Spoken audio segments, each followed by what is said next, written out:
I worked a second shift at an auto factory, so I come in late in the afternoon and get home early the following morning. It really messes with my schedule, and it some days I don't know if I'm coming or going. So it's easy for me to forget something because I'm not on the schedule with the rest of the world.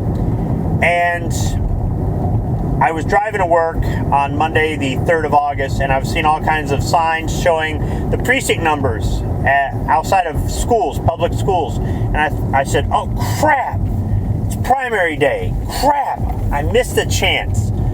I wasn't too happy with myself because that was irresponsible. And I'm one of those people that likes to vote in the general election and the primary both. I know for some people, primaries don't really matter. But it was on me to be responsible and to know that, and I failed to do that. And later that night, I was filling out paperwork before I had clocked out and realized, wait a minute, no, it's the 4th now. And primary day is August 4th. So I kind of felt like I had a second chance at it. So I made sure on Tuesday, August 4th, I made a block of time before I left for work to go vote. And I went to the polling location, and part of the reason I went wasn't just because I like to vote in primaries as often as possible in addition to the general election. It's also to do a little reconnaissance and see what it's going to be like in November, with this whole COVID thing. So I had my keffiyeh on my neck, but I never put it on my face. And nobody asked me to put it over my face. And I was the only person there without a mask. I noticed they had plenty of Lysol for disinfecting. I've only seen Lysol at stores twice in 5 months. Now I know where it all went to. Now, the people that work at the polling locations around here are all retired people. They're all old. They're not good with technology. And they had 2 laptops where you brought in, you showed them your driver's license and they assigned you a ballot. And the laptops were frozen up for different reasons. They're sharing a cell phone, calling somebody, trying to get instructions on how to undo this and not understanding anything. What's weird is the one woman pulled the mask off of her face so she could talk on the phone, because with the mask you're muffled, right? When she gets done, how does she disinfect the cell phone? She puts it on her pant leg and rubs it in a circle on her pants there and hands it to the other volunteer. Gotta love old people. That's nice and clean. So, and not that I'm not worried about COVID, and I really don't think they should be worried. But it's just like, I'm gonna wear this mask, but I'm gonna spit all over your phone and then rub it on my pants and call it good. Anyhow, eventually, it seemed like an eternity, but it wasn't. Eventually, I got a ballot. I voted. Everything worked out fine. And I'm kind of glad that I had that second opportunity. But it kind of made me think. As much as I do things online, I am more of a texting person than phone call person. I am more of an email person than snail mail person. I pay pretty much every bill I have online. I do a ton of shopping online. I do all kinds of stuff online. It is very convenient for me. I've been doing it for so long, I don't want to go back to licking stamps and writing checks or anything, right? Even though I do all of those things online, I am absolutely against going with voting online. It would be so easy for me to do. Right? You can do it right there from your cell phone, right? But I'm against it. I think you should have to show up. You need to show up at the right place, at the right time, and have your ID.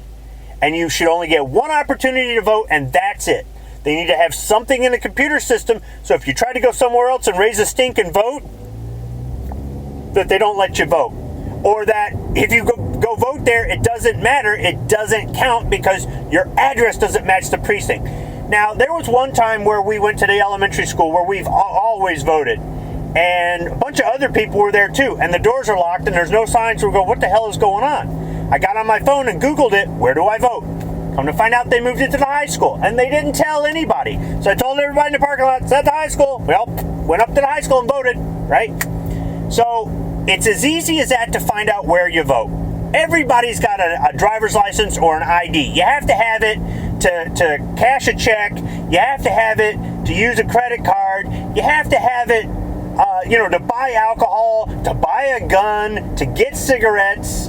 You've got to have it, to apply for a loan. You've got to have it with so many things. You have to. So somebody says, I don't have ID, you're lying. Or how do you get by in life?